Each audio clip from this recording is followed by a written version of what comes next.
प्रभु जीशु ख्रीष्ट अति बहुमूल्य नाम संपर्क इंडिया द्वारा प्रस्तुत कार्यक्रम नुआ सकाल आशार आज अध्याय में आपको स्वागत जनाए। प्रभु आपण प्रत्येक को बाहुल्य रूपे आशीर्वाद करूँ।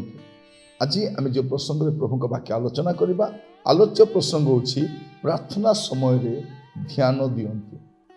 प्रार्थना समय ध्यान दियंतु।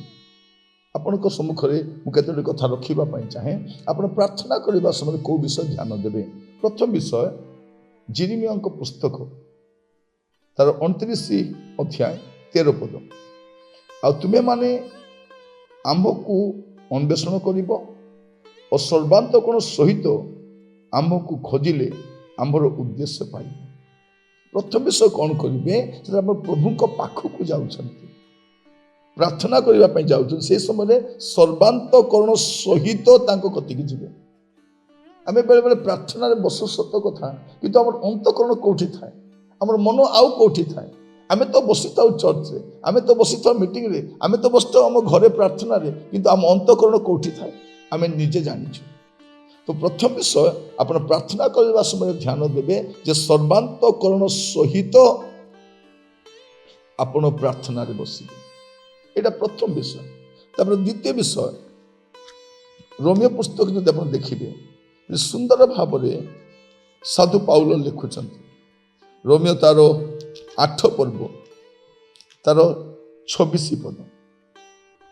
आउ से प्रकार आत्मा मध्य आम मान दुर्बलतार साहाय्य करती। कौन प्रार्थना करने उचित ता माने जानू ना, किंतु आत्मा स्वयं अकथनीय आर्तनाद आम मान निमंते निवेदन करती। तो द्वितीय विषय कौन आत्मा को साहाय्य आम प्रार्थना कर आत्मा रे प्रार्थना करवा। प्रथम विषय सर्वांतकरण सहित और द्वितीय विषय पवित्र आत्मा सहित आप प्रार्थना करने समय पवित्र आत्मा आपन को साहाय्य करते। कौन मागिबा उचित कौन मागिबा उचित नहीं माने कहवाई गले पवित्र आत्मा आमर प्रार्थना को संशोधन करते। गोटे प्रभु को दृष्टि में ग्रहण योग्य प्रार्थना होगापाई से कौन करते संशोधन करते। जमी आम आप्लिकेसन लिखिले कि जन संशोधन कर ना ये शब्द गुड़ा काटी दियो, ये सेंटेंसटा न था यहाँ एमती बनाओ। पवित्र आत्मा आम प्रार्थना को से कौन करती सजाड़ी की प्रभु को कथि उपस्थापना कर। यहाँ द्वितीय प्रार्थना करने समय सर्वांतकरण सहित और द्वितीय विषय आत्मा सहित। आ तृतीय विषय जो आप देखिए प्रथम जोहन तार 5 अध्याय 14 पद। पुणी आमे माने जेबे ताहांको इच्छा अनुसार कौन सी प्रार्थना करूँ तेबे से आम मान सही प्रार्थना शुणती। ताहांको क्षमरे आम मान यही साहस अच्छे।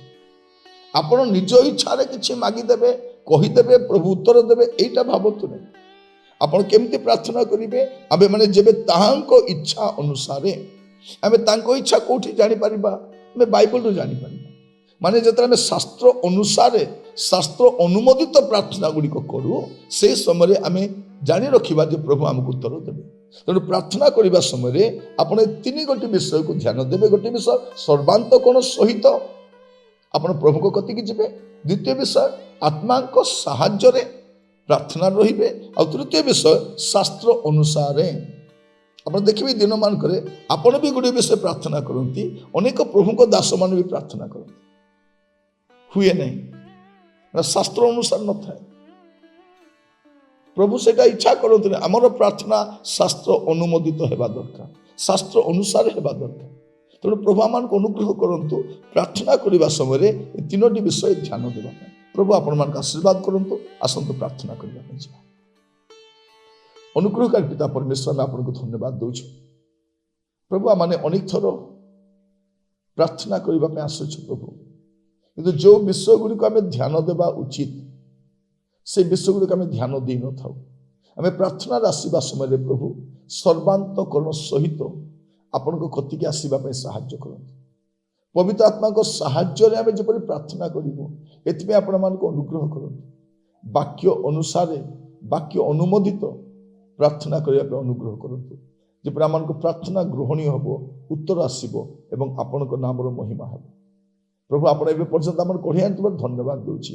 ପ୍ରତ୍ୟେକଙ୍କୁ ଆପଣଙ୍କ ବଳବନ୍ତ ହସ୍ତ ରଖିବେ, ଆପଣଙ୍କ ଦୟାଗୁଣରେ କଢ଼େଇ ନିଅନ୍ତୁ, ଆପଣ ଆଶୀର୍ବାଦ କରନ୍ତୁ।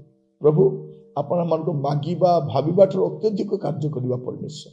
ପ୍ରଭୁ ଆମମାନଙ୍କୁ ସାହାଯ୍ୟ କରନ୍ତୁ। ଏ ଦିନମାନଙ୍କ ଆମେ ଯେଉଁ ବିଷୟ ଗୁଡ଼ିକ ନେଇ ପ୍ରାର୍ଥନା କରୁଛୁ ପ୍ରଭୁ ସର୍ବାନ୍ତକରଣ ସହିତ ଆପଣଙ୍କର ଉପସ୍ଥିତି ଲଢ଼ିବା ପାଇଁ, ପବିତ୍ର ଆତ୍ମାଙ୍କ ସାହାଯ୍ୟରେ ପ୍ରାର୍ଥନା କରିବା ପାଇଁ ଏବଂ ବାକ୍ୟ ଅନୁମୋଦିତ ପ୍ରାର୍ଥନା କରିବା ପାଇଁ ଆପଣ ଆମମାନଙ୍କୁ ସାହାଯ୍ୟ କରନ୍ତୁ। ପ୍ରାର୍ଥନା ଶୁଣିଥିବାରୁ ଧନ୍ୟବାଦ ଦେଇ ପ୍ରାର୍ଥନାଟି ମୋର ପ୍ରାଣର ପ୍ରିୟ ଯୀଶୁଙ୍କ ନାମରେ ମାଗିଲି, ଆମେନ୍ ଆମେନ୍। ପ୍ରଭୁ ଆପଣମାନଙ୍କୁ ପ୍ରତ୍ୟେକଙ୍କୁ ବାହୁଲ୍ୟ ରୂପେ ଆଶୀର୍ବାଦ କରନ୍ତୁ। ନମସ୍କାର।